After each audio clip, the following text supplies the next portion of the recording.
Emne dep жооп берет экен деп алакан жайып отурат. Суранабыз. Ассаламу алейкум, президент. 6%-тен берилип аткан айыл чарба кредити эмне үчүн 10%ке чыгып кетти? Суу жок. ФПС'тин 850 гектар жеринде суу жок 35 жылдан бери. Бир тоголокдан албайт. Өкмөттүн жеринде суу болбогондон кийин карапайым элде кайдагы суу? Суу жок. Көгөй айыл, Нылды айыл, Сарыбулак айыл. 3 айылда 6700 халкы бар. Міне бұл айылды көтүрөсүңөрбү? Мамлекетке суунун кереги жок болгондон кийин 35 жылдан бери 850 гектардан эч кандай түшүм албайт. Сайыстын убагында бир сапкостун малын жем менен чөп менен камсыз кылып турган. Бүгүнкү күндө нөл. Кайрылбаган мекемебиз калган жок, барбаган жерибиз калган жок. Президент которулуп отуруп, мына сиздин тушуңузга келип калдык. Сизден суранабыз. Нылды БДРин Кыргызстандын эгемендүүлүк күнүнө чейин бүтүрүп берүүңүздү суранабыз. Анан элестетип туруңуз, азыр мен айтам, экинчи жагын. Алдагы сиздин артыңызда турган желек бул Манас Ордо. Мен турган жер Элчиргилүү туу. 35 километр канал ушундай созулат. Алдагы желек турган жерден сизге чейин 15 километр. Эки колхоздун жери суу ичет. Сизден мага чейин 20 километр. 12 километрин Көгөй айыл ичет. 8 километрин ФПС'тен жер ичет. Суу жок. Мына ошон үчүн алдагы Манас Ордодон сизге чейин турган 15 километр жерге кош арык кылыш керек. 2 айылдан өткөзмөйүнчө бияка суу өтпөйт. Сиздин турган ордуңузда суточный БДР бар. Saat 4'te жабат, saat эртеменеки saat 4'te koy берет. Мага чейин 8 saatта жетет. Анан ошол кайсы суу? Ошол каналдын баарын бетондош керек. Биз дагы суранам сизден. Ушу сиздин 3 айлыңыз азыр телевизордун астында алакан жайып, президентибиз эмне деп жооп берет экен деп алакан жайып отурат. Суранабыз.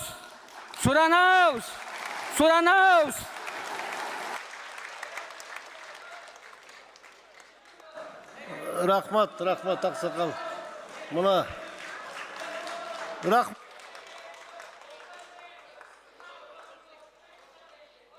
рахмат сизге. Рахмат Аксакал. Рахмат. Жакшы эле жеткиликтүү болду. Мамлекеттик ипотекалык компания деп аталгандан кийин эмне үчүн батирлердин квадрат метри $1000 $1200 чейин сатылып жатат? Эгерде батирлер 25 жылга 4%-дан 8%-га чейин бериле турган болсо, батирлердин квадрат метри $2000 ашып жатат.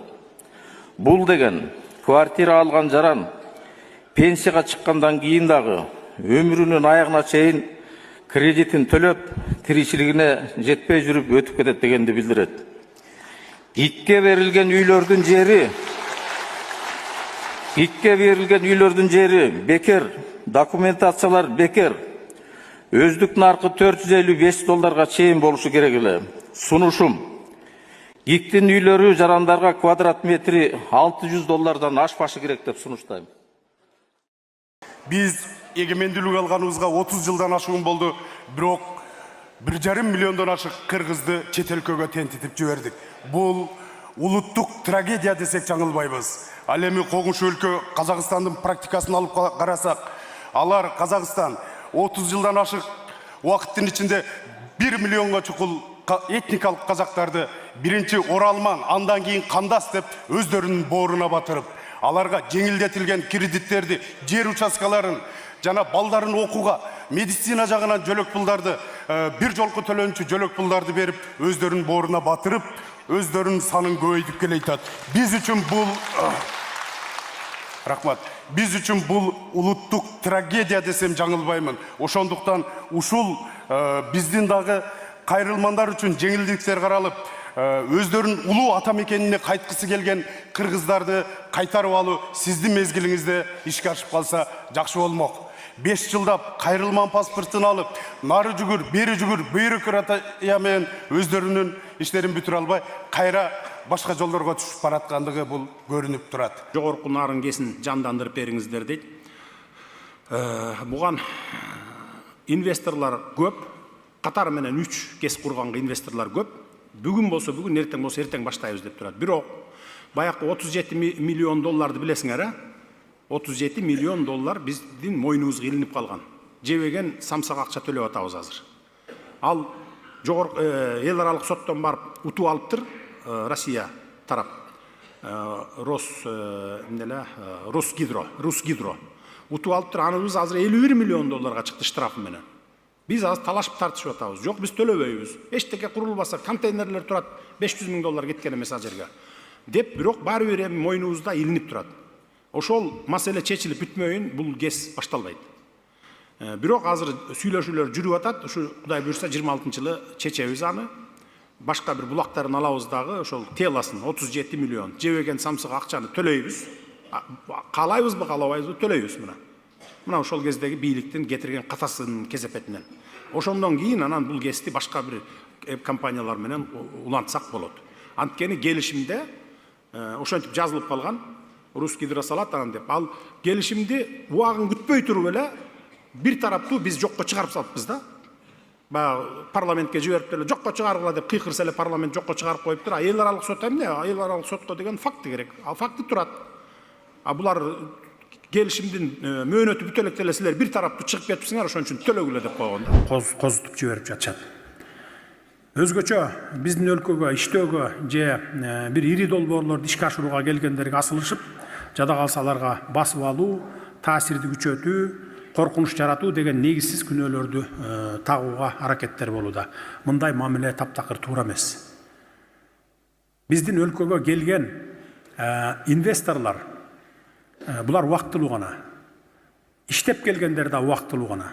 Алар өмүр бою бул жерде калып калбайт. Жумуш бүтөт, кетет.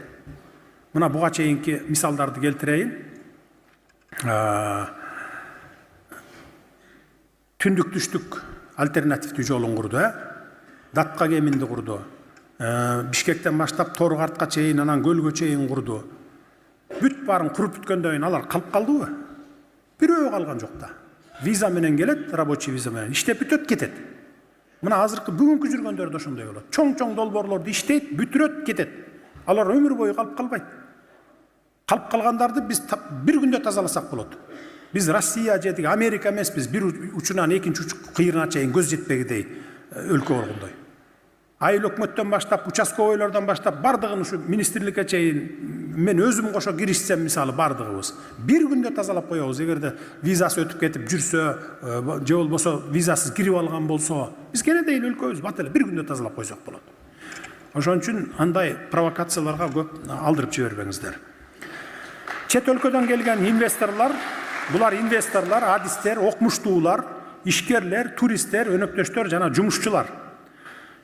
Биз азыр көп нерсени өзүбүз жасай албагандыктан 15-20 баладан биз Россияга, Кытайга, Европа, Америка өлкөлөрүнө, дагы өнүккөн башка өлкөлөргө, Японияга жиберип биз окутуп атабыз азыр.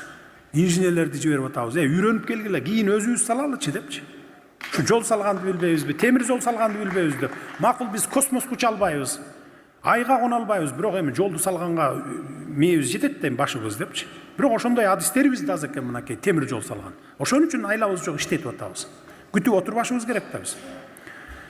Алар жумуш орундарын түзүп, экономикага салым кошуп, жаңы технологияларды жана тажрыйбаларды алып келишип, биздин жарандарыбызга үйрөтүүдө. Коркунуч деп жалган шылтоорлорду жараткан адамдар жөн гана бул ичи таза эмес адамдар. Биз өзгөрүшүбүз керек. эски жомоктордон бошонуп дүйнө менен кеңири мамиле кылууну үйрөнөлү. Мугалимдердин аманаты бар эле. Менин өзүм апам мугалим болуп 40 жылдан бери эмгектенип келатат. Ушул мугалимдерди субботниктерге чыгарбай эле койсоңуздар. Андан көрө окуучуларды чыгарайлы, окуучуларды иштетели, ошолорго туура багыт, туура жолду берели. Көңүл бурганыңыздар үчүн чоң ыраазычылык билдирем.